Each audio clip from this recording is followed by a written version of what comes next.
Super natural powers से लड़ने के लिए मुझे सुपर नेचुरल पावर्स की मदद लेनी होगी। ध्रुव की बात सुनते ही तानिया बोली, मैं जानती हूं आप जो भी फैसला करेंगे वो सही होगा। ध्रुव ने तानिया की तरफ देखा और उठकर बाहर निकल गया। तानिया उसे जाते हुए देखती रही। उसे एक सुकून था कि ध्रुव ने हार नहीं मानी थी। ध्रुव जैसे ही वापस घर पहुंचा, उसके चाचा गोपाल पहले से ही वहां पहुंचे हुए थे। उन्होंने ध्रुव को देखते ही पूछा, तुम सुबह सुबह कहां चले गए थे? और ये मैं क्या सुन रहा हूं? हमारे घर के बारे में लोग तरह तरह की बातें बना रहे हैं। ध्रुव, ये अच्छी बात नहीं है। ध्रुव गोपाल के करीब आया और उनके पांव छूकर बोला, चाचा जी आप दूसरों की बातों में मत आइए, लोग तो कुछ भी कहते हैं। तब गोपाल ने थोड़े सख्त आवाज में कहा, पर ये तो सच है ना कि तुम किसी भूतवा होम स्टे में रुके थे और उस बारे में पुलिस यहां छानबीन करने भी आई थी? ये सुनते ही ध्रुव ने मुस्कुराते हुए कहा, हाँ, वो एक्चुअली स्केरी हाउस के बिजनेस को बढ़ाने के लिए मैं कुछ नए प्रोजेक्ट पर काम करता रहता हूं। पर चाचा जी इसमें चिंता करने की कोई बात नहीं है, बल्कि इस बात के लिए पुलिस डिपार्टमेंट तो मुझे सम्मानित करना चाहता है। गोपाल ने कहा, चिंता की बात तो है बेटा, मैं तो तुमसे अभी भी कहूंगा कि तुम इस हाउस को बेच दो और अपनी नौकरी पर वापस लौट जाओ। ध्रुव को ऐसा लग रहा था कि जैसे कि उसके चाचा जी इस घर को बेचने का मन बनाकर ही आए थे। ध्रुव ने कहा, चाचा जी अब थोड़े दिन और इंतजार कर लीजिए, फिर आप देखिएगा हमारा बिजनेस कैसे आगे बढ़ता है। वैसे भी अब यहां ज्यादा लोग आ रहे हैं। फिर ध्रुव ने गोपाल को अपने फोन में स्केरी हाउस के होम पेज को दिखाते हुए बोला, ये देखिए, इस महीने 60% तक हमारा बिजनेस बढ़ा है। अब हमारे स्केरी हाउस में ज्यादा लोग आने लगे हैं। ध्रुव की बात सुनकर गोपाल ने कहा, पर नेगेटिव प्रचार भी तो हो रहा है, लोग कैसी कैसी बातें कर रहे हैं इस घर के बारे में। ध्रुव ने उन्हें समझाने की कोशिश करते हुए कहा, चाचा जी कभी कभी नेगेटिव प्रचार भी फायदेमंद होता है। फिर ध्रुव ने गोपाल को अपनी आगे की प्लानिंग के बारे में बताया और उन्हें समझाया कि घर बेचने से ज्यादा फायदा इस घर को बिजनेस के लिए इस्तेमाल करने में ही है।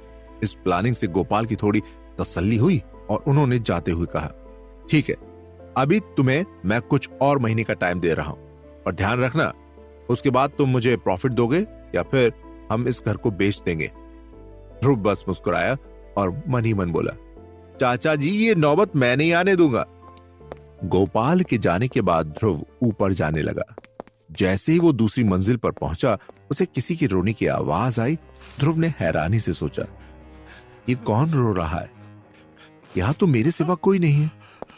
फिर ध्रुव झट से उस कमरे की तरफ भागा। जैसे ही वो अंदर गया, रोने की आवाज और भी तेज हो गई। ये आवाज पारस की लग रही थी। ध्रुव पारस के रोने की आवाज सुनकर दंग रह गया। वो सोचने लगा, पारस यहां कब आया और उसने मुझे क्यों नहीं बुलाया? जिस तरफ से आवाज आ रही थी, ध्रुव उस तरफ भागा। आवाज बाथरूम से आ रही थी।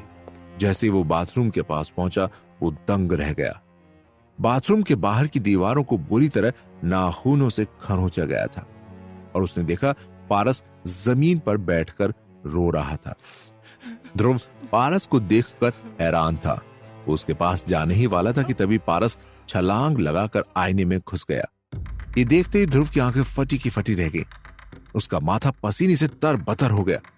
अब ये क्लियर हो गया था कि आईने का भूत एक ऐसा भूत था जो जिंदा आदमी के चेहरे का इस्तेमाल करता था और किसी का भी रूप धारण कर सकता था। साथ ही ध्रुव ने यह भी सोचा कि ये भूत तो अब बाहर भी आने लगा और ये उसी इंसान का चेहरा ले लेता था जो इसके सामने खड़ा होता था। तभी ध्रुव की नजर नीचे फर्श पर पड़ी हुई उन 4 गुड़ियों पर पड़ी जिन्हें उसने कल बचाया था। वो चारों बाथरूम के बाहर ऐसी बैठी थी जैसे कि वे सभी पहरा दे रही। उनमें से जो मां, बेटा और बेटी जैसी दिखती थी वो तो ठीक थी, पर जो बाप की तरह लग रही थी उनकी गर्दन मुड़ी हुई थी और उसके शरीर पर खरोंचों के वैसे ही निशान थे जैसे बाथरूम के बाहर वाली दीवार पर थे। ध्रुव ने दिमाग लगाया और सोचा, जरूर पापा ने गुड़िया के साथ आने वाले भूत से लड़ाई की होगी और इन चारों ने उसे बाहर जाने से रोका होगा, जिसके कारण मजबूर होकर उस भूत को फिर से आईने में ही जाना पड़ा होगा। ये सोचते ही ध्रुव ने चारों गुड़ियों को हाथ में उठा लिया। वे चारों गुड़ियां जैसे कि उसे ही घूर रही थीं, पर इस बार उनके घूरने में अपनापन था। ध्रुव उन्हें देखकर मुस्कुराया और बोला, आज से मैं तुम लोगों को नाम से बुलाऊंगा। पापा गुड़िया का नाम होगा मनीष, मम्मा गुड़िया का होगा चमेली, और बहन चिंकी, और बेटा टिंकू होगा। जैसे ही ध्रुव ने उन चारों का नाम रखा, उन सब की आंखें हिलने लगी। टिंकू तो जैसे ध्रुव के हाथ से मचलकर उछलने ही वाला था। ध्रुव को दूसरी दुनिया का ये परिवार बहुत मजेदार लग रहा था। उसने उन्हें वापस टेबल पर रख दिया और बाहर निकल गया। उसके दिमाग में चल रहा था, यहाँ का माहौल अजीब होता जा रहा है, मुझे जल्द से जल्द कुछ करना होगा। ये सोचते ही ध्रुव प्रॉप रूम में गया और सारे काले कपड़े लेकर वापस बाथरूम के पास आ गया। फिर उसने दूसरी मंजिल के सभी आईनों पर काला कपड़ा चढ़ा दिया, पर एक शीशा अब भी रह गया। उसने सोचा, मैं आज ही बाजार जाकर काला कपड़ा लेकर आऊंगा और इसे भी ढक दूंगा। फिर वो अपने कमरे में गया और फ्रेश होने के लिए बाथरूम में चला गया। ध्रुव ने अपने सारे काम निपटाए। जैसे ही वो अपने कमरे से बाहर निकला, काले फोन से आवाज आई, सबसे टफ टास्क आपको मंजिल तक ले जाएगा। फोन की आवाज सुनकर ध्रुव ने सोचा, ओह, मैंने तो कल से काले फोन को भी नहीं देखा। मैं तो उसके बारे में भूल ही गया था। क्यों ना मैं अपने मिशन में इस फोन की भी मदद दूं। लेकिन उस वक्त ध्रुव के दिमाग पर संजोगनी और उस आने वाले भूत का खौफ इतना ज्यादा था कि वो एक पल की भी देरी नहीं कर सकता था। वो बस उनसे निपटना चाहता था। इसलिए उसने काले फोन को नहीं खोला और उसे वही कमरे में रखकर बाहर निकल गया। अब उसे इस बात का सबसे ज्यादा डर था कि संजोगनी फिर से तान्या का रूप लेकर उसे परेशान करेगी और हो सकता है तान्या को भी नुकसान पहुंचाए। वहां से निकलकर ध्रुव कंट्रोल रूम में गया। उसने वहां सबसे पहले अपना होम स्टे पेज खोला और लिखा, भूत पीछे पड़ जाए तो क्या करना चाहिए।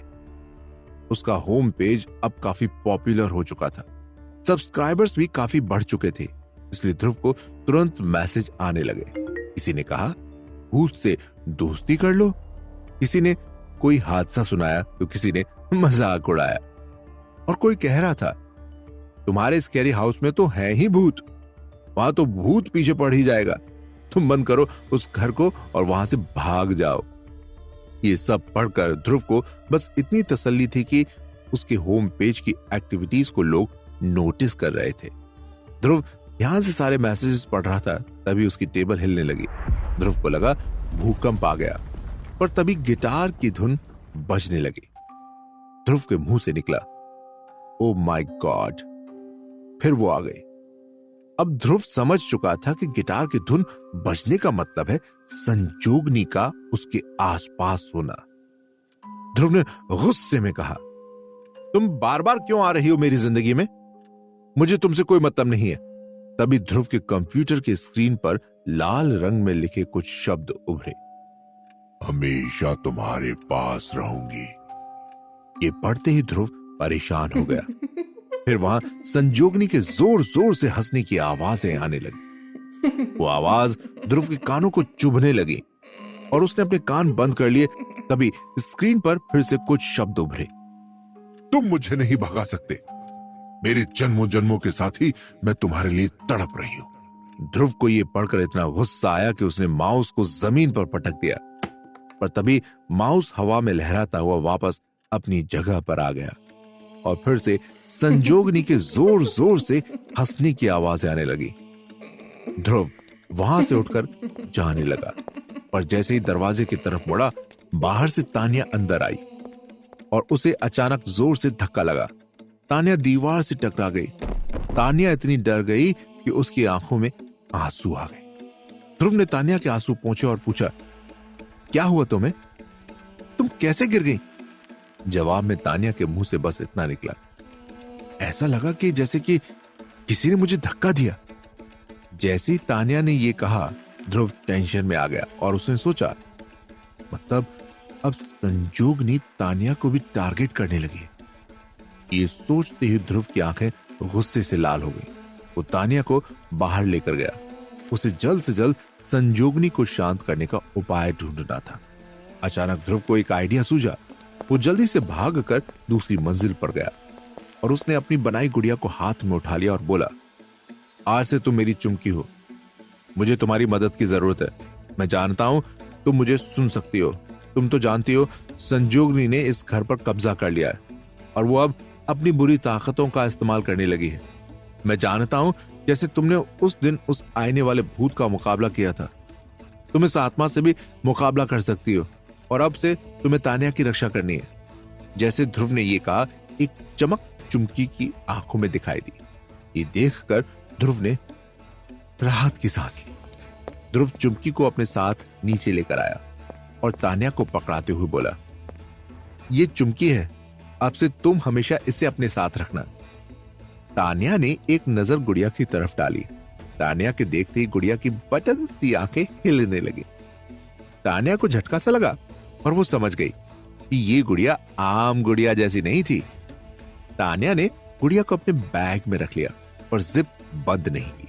वो जानती थी कि उसे गुड़िया के लिए बाहर आने का रास्ता खुला रखना होगा ताकि वो समय आने पर उसकी रक्षा कर सके। फिर तान्या ने कहा, विजिटर्स आने लगे हैं, हमें तैयार रहना चाहिए। ध्रुव ने तान्या की बात सुनते ही कहा, हाँ, मैंने कल घोस्ट वेडिंग थीम में कुछ चेंजेस किए थे, उसी में आज लोगों को भेजेंगे। आधी रात को भागने वाला थीम तो रिस्की है, उसका टिकट भी ज्यादा रखेंगे और सिर्फ कुछ जुनूनी लोगों को वहां जाने के लिए कहेंगे, वो भी चेतावनी के साथ। ये सुनते ही तान्या बोली, जी सर, ओके। लंच तक काफी विजिटर्स आ चुके थे और अब लोग स्कैरी हाउस के थीम को काफी पसंद करने लगे थे। इस दौरान ध्रुव ने एक बात नोटिस की कि संजोगनी उसके बिजनेस को नुकसान नहीं पहुंचाती जब तक विजिटर यहां होते हैं। वो शांत रहती है, पर वो आने वाला भूत परेशानी पैदा कर रहा था। इसलिए ध्रुव सीधा अपने कमरे में गया और उसने काले फोन को उठा लिया। फिर ध्रुव ने इंस्ट्रक्शंस के मुताबिक रिस्की टास्क पर टैप किया। जैसे ही उसने गेम के तीसरे लेवल पर टैप किया, फिर से वही दरवाजे को खरोचने की आवाजें आने लगी। आवाजें इतनी जोर से आ रही थी कि ध्रुव के सर में दर्द होने लगा। ध्रुव को इस बार इतना गुस्सा आया कि उसने अपना आपा खो दिया और एक हथौड़ा उठाकर उसे गुस्से में तीसरी मंजिल के कमरों और बाथरूम्स में लगे सभी आईने तोड़ डाले। थोड़ी ही देर में सब जगह कांच ही कांच बिखर गया। कांच टूटने की आवाज सुनकर तान्या तेजी से भागती हुई ऊपर पहुंची।